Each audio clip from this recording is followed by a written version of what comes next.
A 2025 SEO industry poll revealed that 86% of SEO professionals have integrated AI into their strategies, and 65% report challenges in maintaining topical authority alongside rapidly scaling content. So, how can we better leverage emerging AI tools to drive further topical authority at scale at the enterprise level? You're listening to the Voice of Search podcast. My name is Tyson, and today I'm joined by Daniel Hurwitz, SEO lead at Informatica. Daniel will be exploring with us how to master AI integrated SEO through topical authority and strategy linking.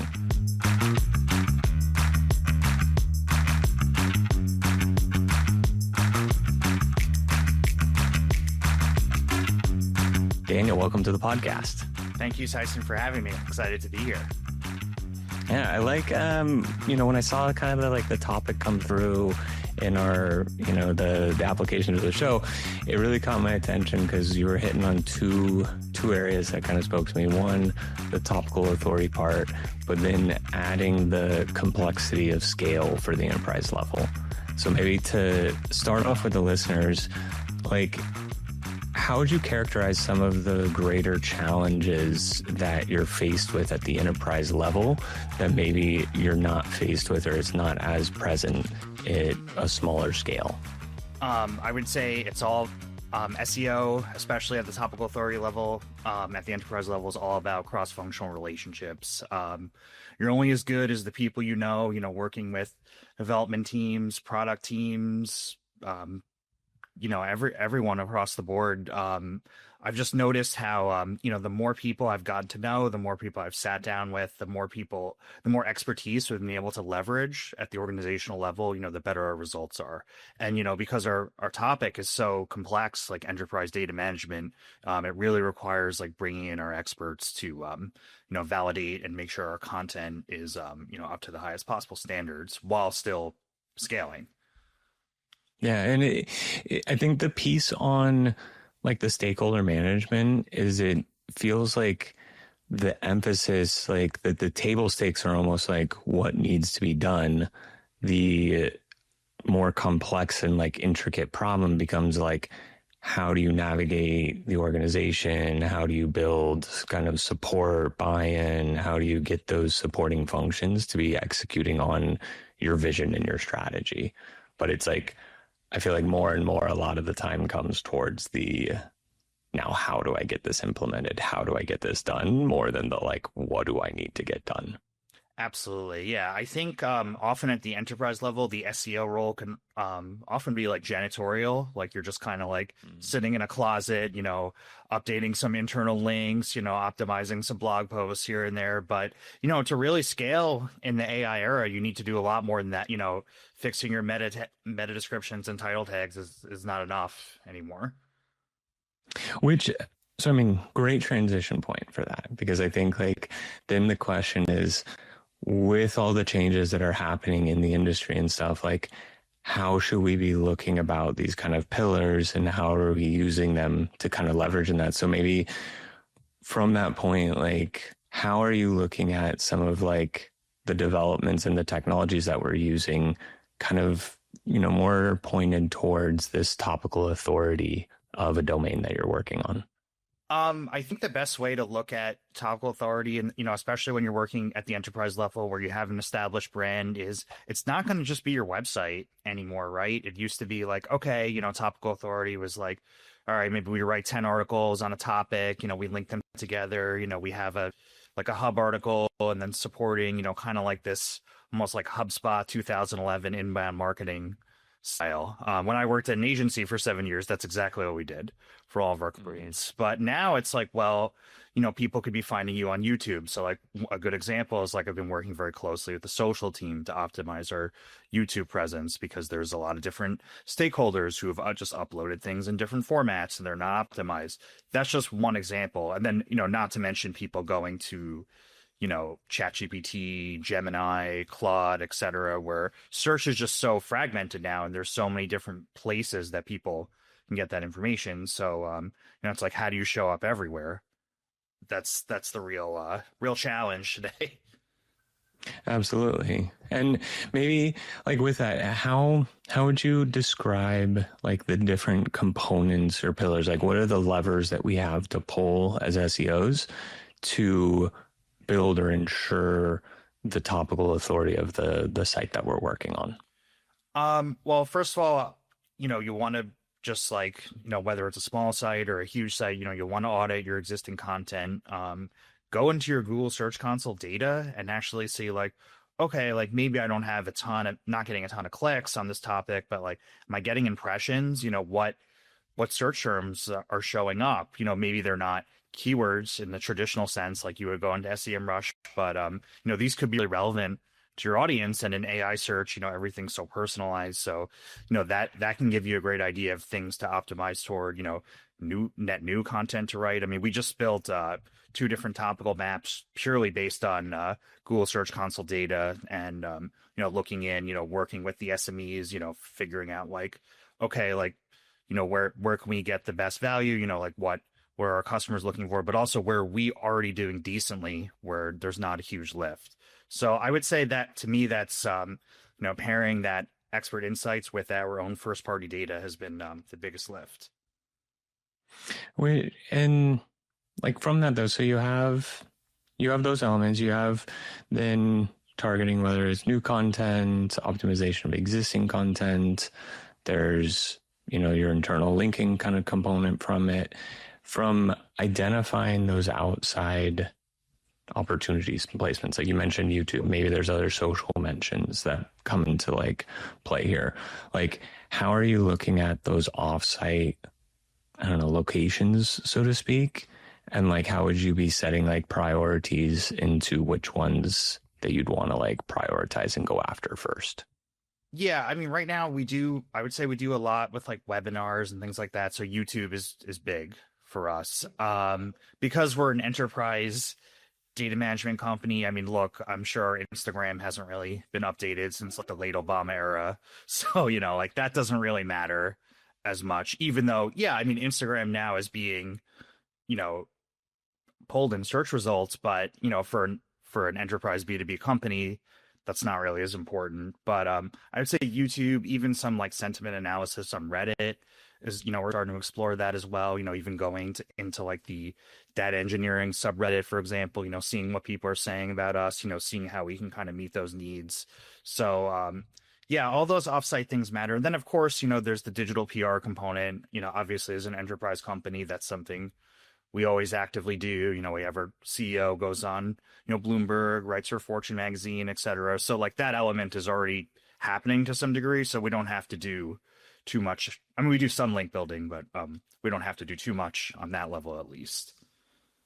Well, to me, there's like a separation in there that's more unique to the enterprise level, where I feel like maybe at like the mid or smaller businesses, you're treating this where it's like a target list, where it's just like, okay, I need to prioritize this task, and you're almost like working in a vacuum or a silo, Yes.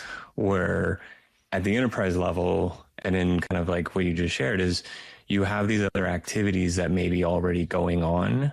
And then you have that piece of like, okay, how do I maximize these things that are already in motion? And it's almost like, I feel like you're kind of like slightly course correcting or steering, or like, hey, we can like tweak this thing. Like you said, CEO going on Bloomberg. Okay, hey, we can repurpose or utilize that in this other way. And so I feel like there's that almost like conductor element, because you have all these different functions that you may not have control over, but it's like a low hanging fruit that you might as well go after something that's already in motion rather than trying to kick off something net new in the organization. Oh, absolutely. And that's where the cross-functional component comes in, because if you don't have those relationships with people, you're not going to know what's going on at every level. It's like I'm the only SEO at the company, right? So like if I don't advocate for myself and my goals and, make the relationships to make that happen, then nothing gets done. So that's the challenge at the enterprise level for sure.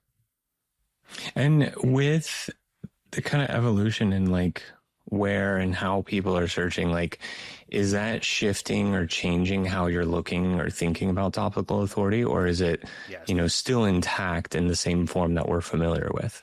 Yeah, I mean, I would say the bones are still there, right? Like you want to take a topic, you want to cover it from a few different angles, a few different point of views, not just, sure, obviously you're using keyword data to guide that, but ultimately, you're trying to write about things that you think your audience is interested in, and you want to internally link those together. So that's the basic building blocks of topical authority. But then there's this element of like you can't really track it in the same way that used to be, right? Like you used to just be able to go into Search Console, or we use Adobe Analytics and get like pretty precise performance metrics. But now not so much, because of AI search. It's not, I mean, even Google themselves doesn't provide information on like AI overviews, AI mode, etc. So I almost feel like in a way we're kind of going back to like, like pre-digital marketing where like, topical authority is like a billboard or something where, you're trying to put it out to, as many relevant people as possible, with topical targeting and, content clusters and everything like that. But you're not going to be able to measure, hey, like, well, 100 people clicked into this and, 20 people gave their email or whatever, so it's much harder to track those performance metrics. And I think the whole digital economy has always been based on the idea of like what gets what get measured gets managed. And that's no longer the case. Maybe expand a little bit more on that last point, because I think like that's an interesting shift in how also we are working in that sense, where it's like that last piece. So like, what gets measured get managed. Then I think becomes interesting because how we're measuring SEO in a lot of ways needs to evolve and go beyond, I mean, kind of the direction that we've been leading the industry for so many years towards keywords. And so now it's like, okay, how do we revise that measurement to then reflect the strategies and the efforts that we want our teams to be making? Yeah, I think the big shift we've had to make is, definitely looking at it more from like a visibility perspective. There's been this kind of like, I think Ahrefs had an article about this a while ago, like the great decoupling between like clicks and impressions, where, I mean, we've seen this consistently in our data as well as, clicks are down and impressions are up. So what does that really mean, right? Does that mean that you're actually showing up so many more times, or does this mean that like brand search is up? Is it a combination of those? We've definitely dug into this, and I would say it's a combination of that Google itself is being used as an increasingly navigational. So yeah, like our impressions are up a lot, but how much of that is brand? I mean, definitely some, not saying all of it by any means, but so we can take that, if there's increased interest in that brand, if people are finding out about our brand through other channels, then what can we do to leverage that? Instead of allowing, like I'll give you a good example, like, one of our main product areas is like data integration, right? So like something like in the past, you would write, say, like a what is data integration article, have a few, derivatives of that, like, what's a data integration strategy, data integration metrics, etc.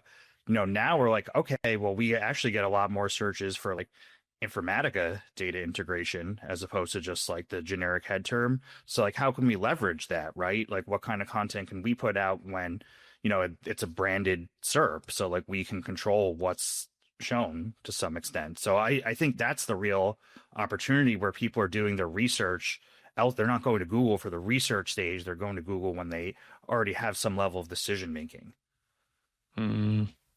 Which is, in like a lot of ways, it feels like we're kind of swinging back to more traditional marketing in the sense where, whether it was TV ads, billboards, it's like essentially they were reporting just on impressions where you're not having that same direct line of attribution. But I think like that becomes more and more of a play as more and more experience is happening within the search engine rather than on the website.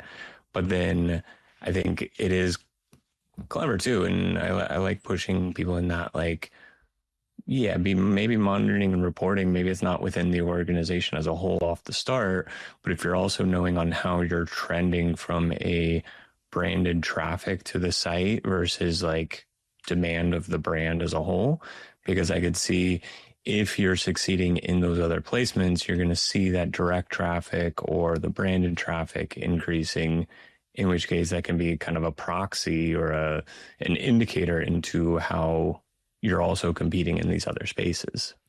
Oh, absolutely. And I think as, as SEOs, like our job is to evolve to that, changing user behavior where people are not going to Google for the research stage. And if they are doing any level of research, an AI overview is likely answering that for them. So, there's just you're not giving the incentive for these like large head terms that in the past, you would pick, oh, well, this has good volume, like we can rank for this, write some derivative content, etc. But now, like, nobody, I mean, I'll give you a great example. We have an article on like what is master data management. That's another another big thing, product area for us. So I think we're still ranking like definitely like in the top 3 for that. That's been really consistent, yet clicks are down year over year to that, about, I don't know, half maybe, to that article. It's, and we're featured number 1 in the AI overview, except like there's nothing else you could do from an SEO perspective, but yet you see your metrics tumbling. So what do? Well, okay, I mean, people don't need to click on a website now to define master data management, right? But they might be looking for like, what are the use cases for master data management in generative AI? Like that's an example of an article we created, and like that's more specific, that might require more research than like an AI generated summary, right? So like, we've seen pretty good click-through rates to an article like that. So that's just like one example of, it's our job, I think, not just to, educate on the super high level, like, it's like every website is almost like a publication or like an encyclopedia, even if it was like not necessary, like the glossary trend and all that. But now it's like, we're there to influence the purchase decision. And to your point too, like the more you come up, like a TV ad, like let's say, you need a new car, right? But you'll need it eventually, but your car is fine, but you'll need one in a few years. But if you saw, 100 ads for Subaru in the last 2 years about, oh, this is the safest car, and like, oh, I know I'm going to have a kid and I need a safe car, and then that's top of mind for you when you make the purchase decision, even though you can't attribute that as like, oh, somebody clicked on a thing and then they gave their email and then they were contacted by a salesperson, and the classic kind of like software model. With that though, it made me think too, it's like I feel like especially on the kind of like in enterprise brand side, there's probably a lot more room for kind of this like innovation into like thinking almost a few steps ahead in that buyer's journey as you described. Because I'm thinking like you made the Subaru piece.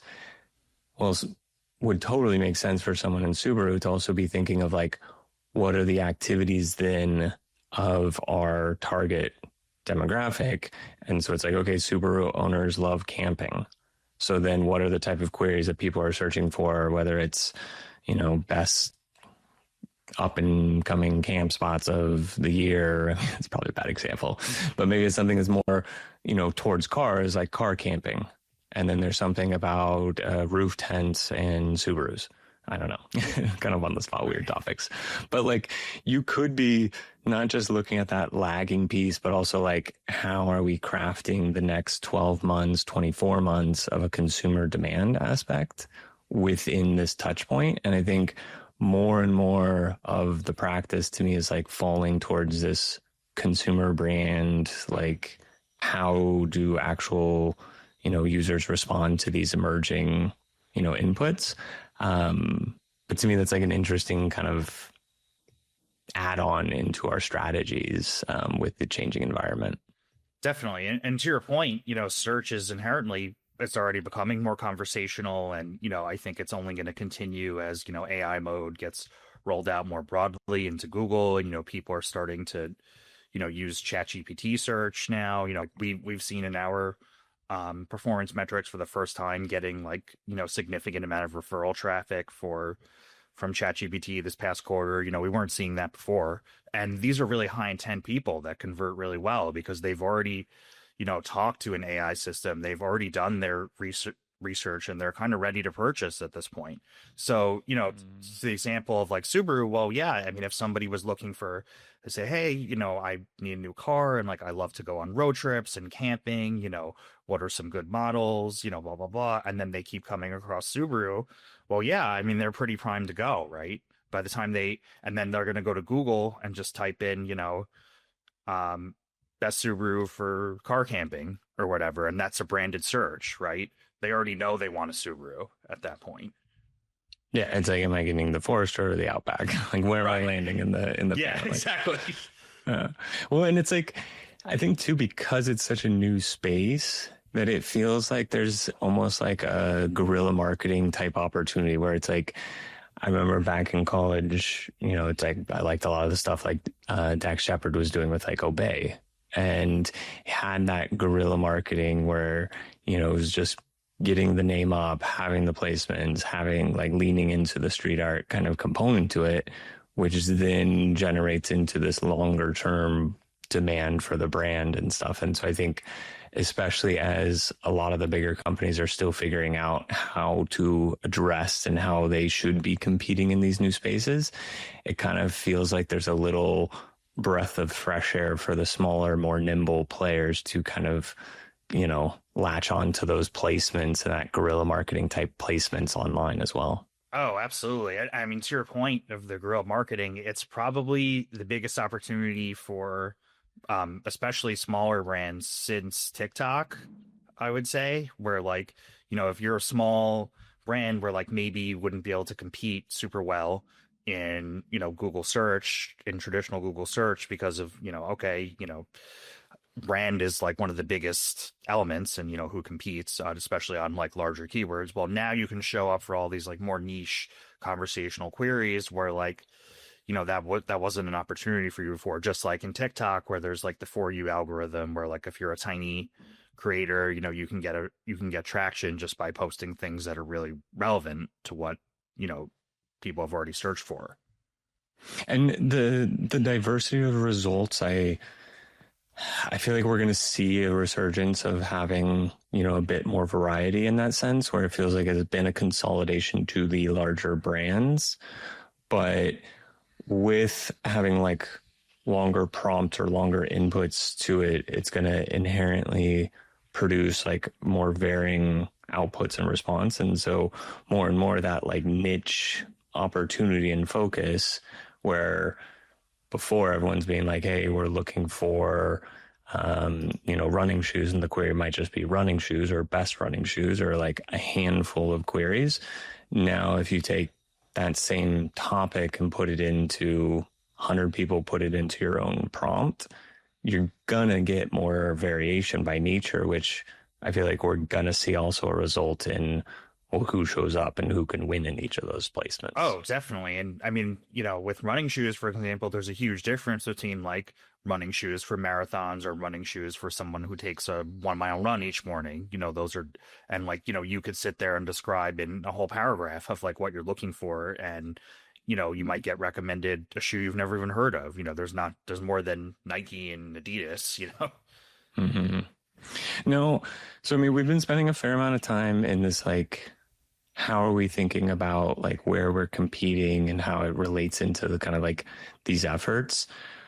What areas are you feeling like you're using some of the maybe like new workflows or new kind of processes for some of these areas, whether it's content creation, link building? Like, how are you evolving the tactics and execution with additional tools and opportunities?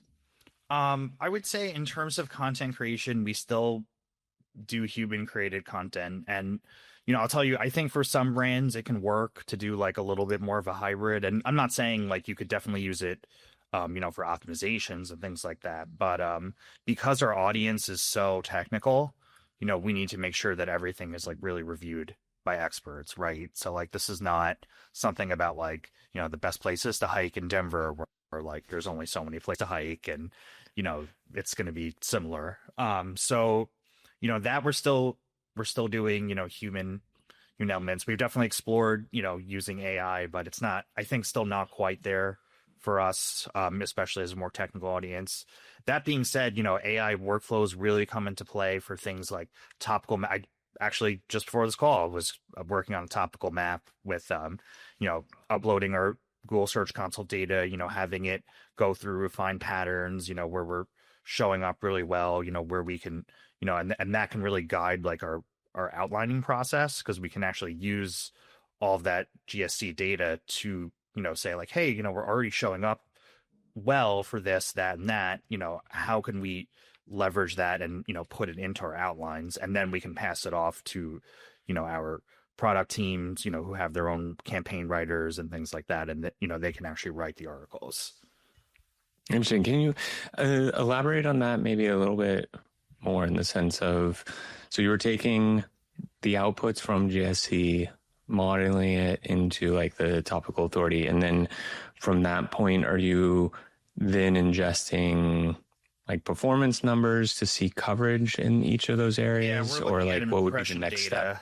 Yeah, we're looking at impression data and showing like, hey, like, where are we showing up well? So if something's like, oh, we have 5 impressions or something, well, that's not really, we're not seeing as super relevant for that. But if we have 1,000 impressions or something, well, okay, maybe it's just the case where like we don't, we have 5 different articles that are on page 8 for the term, right? But like we don't have a dedicated article, and like, okay, if we create that article and then we, create opportunities to link to that article within our existing stuff and optimize a little more, then we can show up really well. So that I would say it's really finding though, I feel like where AI excels the most is like pattern recognition. And, if you're a human, like you might miss that, right? Like you might just go through the data of like, you might create like a regex and, go through and say like, oh, that's interesting, but like not really pull out the data and then, find insights from there. So, finding those patterns, that's where I would say the biggest lift for us with AI has been.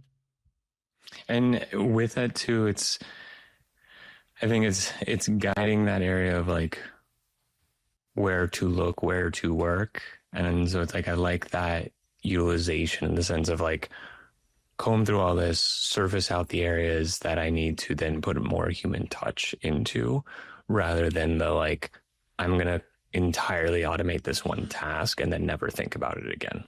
Or I think like that at the current state is a strong, it's like especially if maybe someone's like newer to utilizing things or utilizing these systems, like to me, that feels like a really comfortable starting point rather than being like, I'm going to automate my entire content production. That'll be my first project with Gen AI. Yeah, and I think some companies have, we've spoken to, other SEO teams like that, and I've spoken to them personally, and I think some companies are doing that, but I don't think that's a long-term strategy, honestly, unless like there's some sort of quality control.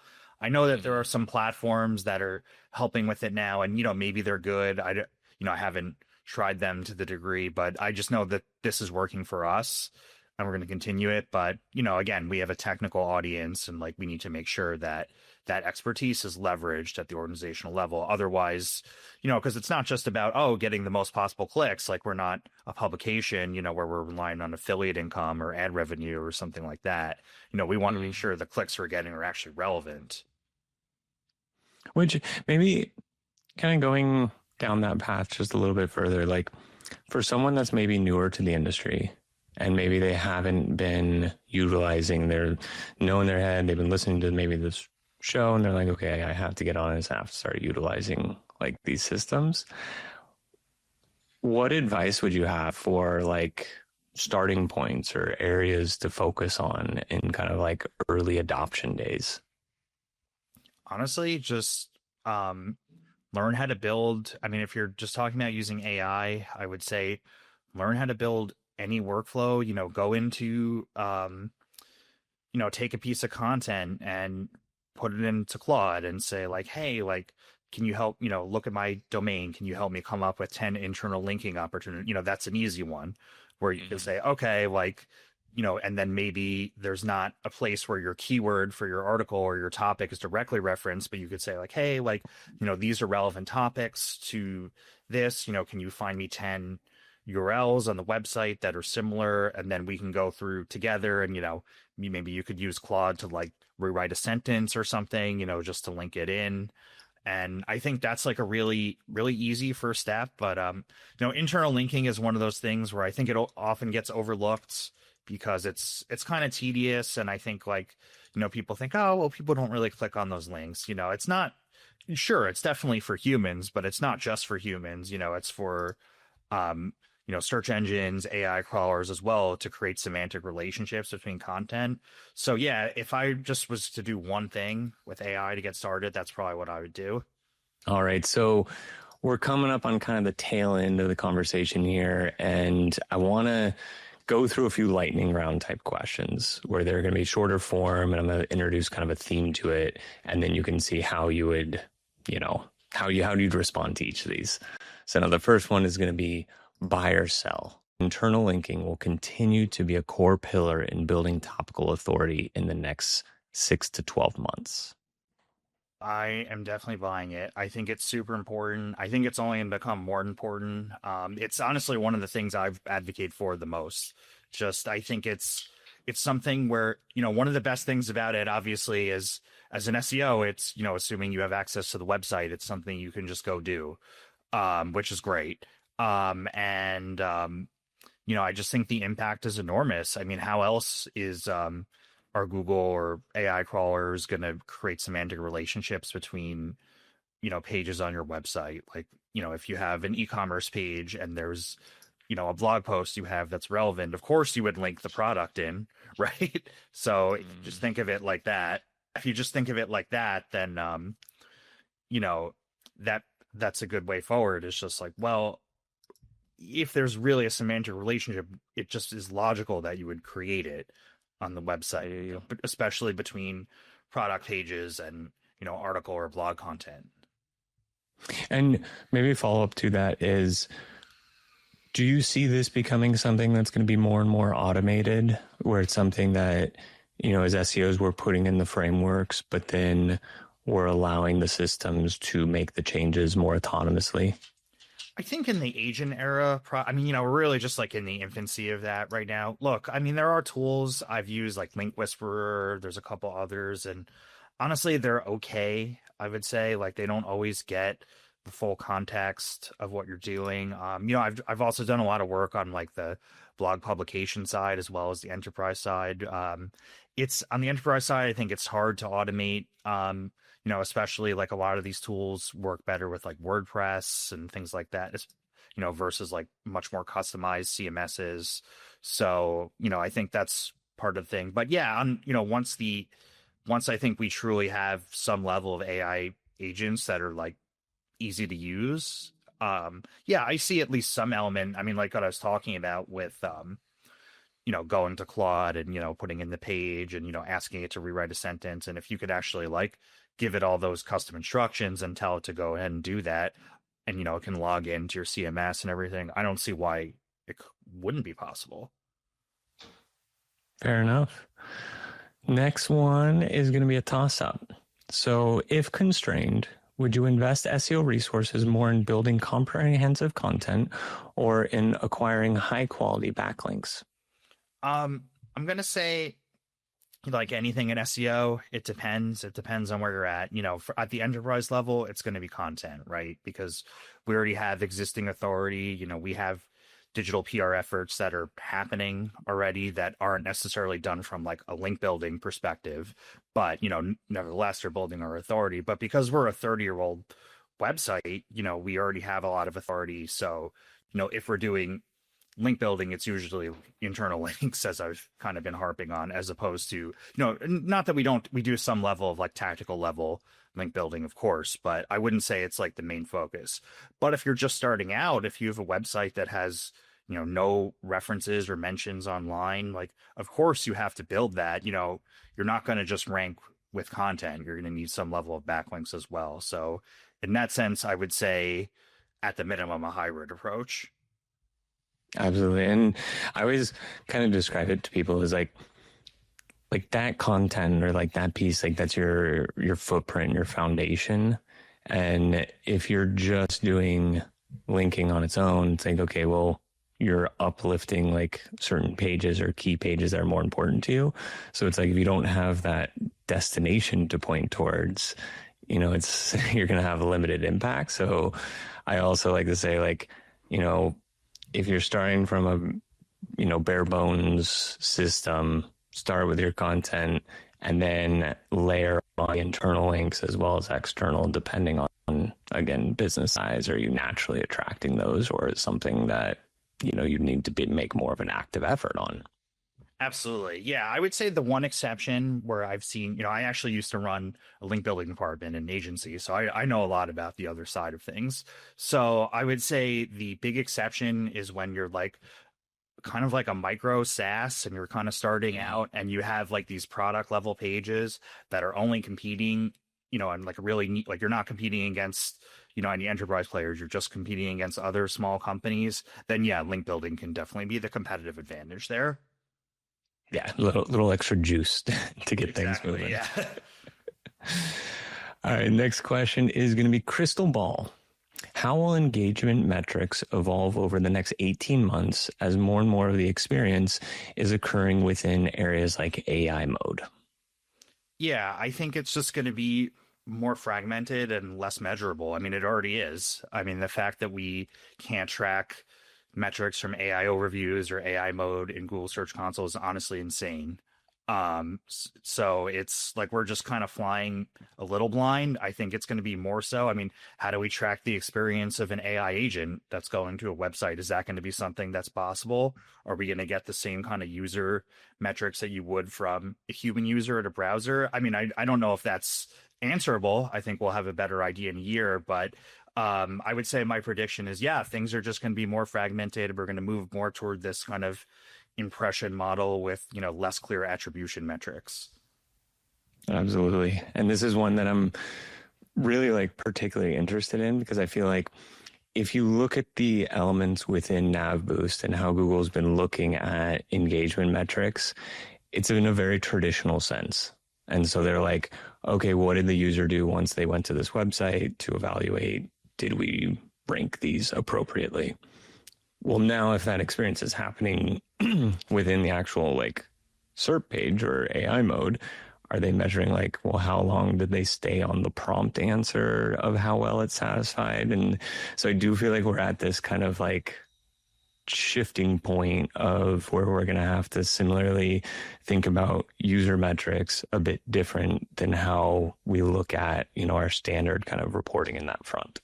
Definitely. It's like just as we were able to pull back the curtain, there's another black box.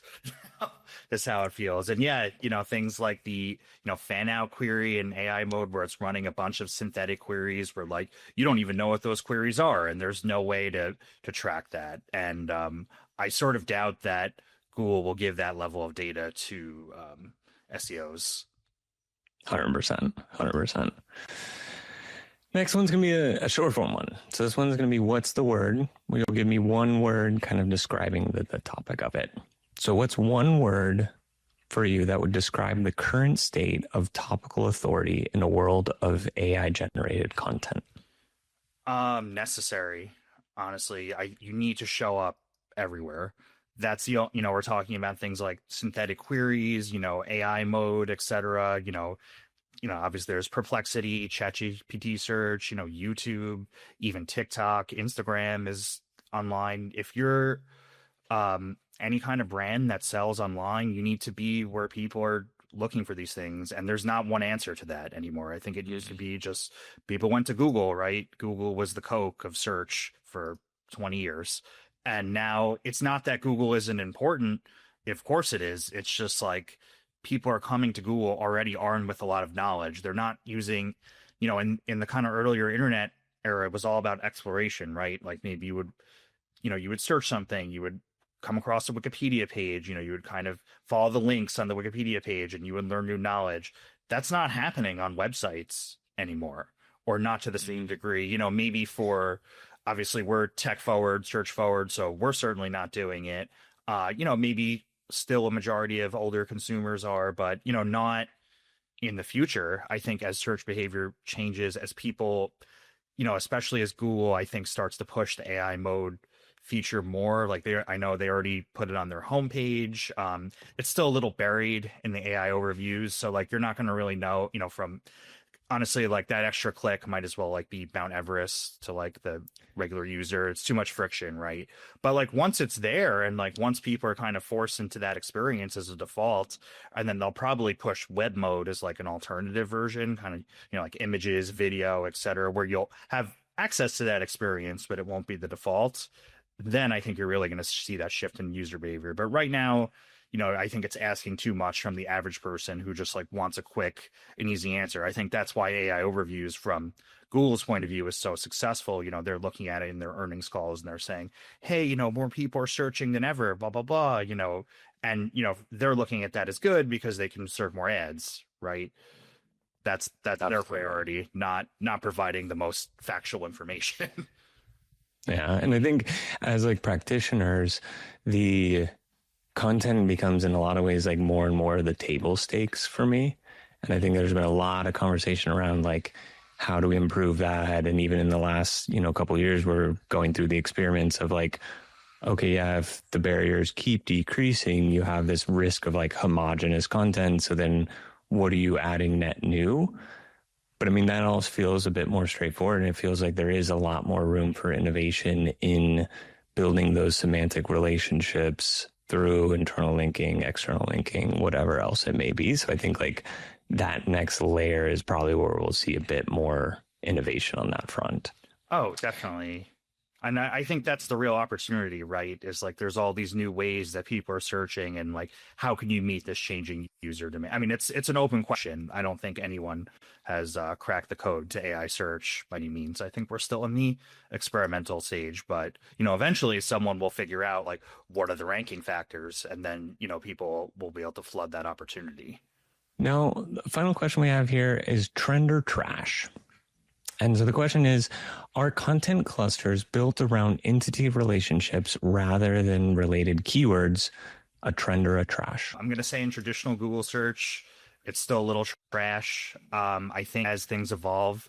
So, I'll give you an example. Like, let's say we were looking for, the best coffee shops in Denver versus the top coffee shops in Denver. That'll still give you different results, but I'm looking for the same thing, right? But so that entity is not really created today.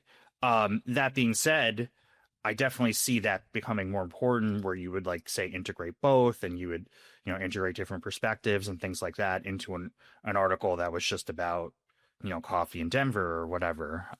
So I do think entities will become more important. I do think that there's a reason that there's been a big push toward like structured data for AI. That's something we've actually implemented even at the product level, because from our point of view, we went from being an on-premises solution to a cloud solution, moving customers to the cloud. So like we don't want people to be finding our on-premises solution and like thinking that that's us, but we have to create this new relationship, right? So it's it requires work, I think, to move away from there. But yeah, to long and short of it, I don't think that traditional Google search has, I think the entities are a factor, like author pages, schema, all that. But, I just think like as AI crawlers get smarter and can like build those semantic relationships better, then yeah, I think entities will matter more in the future. 100%. I'm right there with you. I'd say definitely more trend than trash for me. It's not going to be as far as like running shoes, best running shoes, anything that just use the same exact words. And really, I feel like we've been there for a while, where it's what is the relationships between these, which is also something that's driving into query fan out and those other kind of components that we've even touched on in this conversation here. Absolutely. Well, with that, that's going to wrap up this episode of the Voice of Search podcast. Thanks again to Daniel Hurwitz from Informatica for joining us. If you'd like to contact Daniel, you can find a link to his LinkedIn profile in the show notes, or you can go on and visit his company's website at Informatica.com. If you haven't subscribed yet and you want a daily stream of SEO and content marketing knowledge in your podcast feed, hit that subscribe button in your podcast app or on YouTube, and we'll be back in your feed in the following day. That's all for today. Thanks.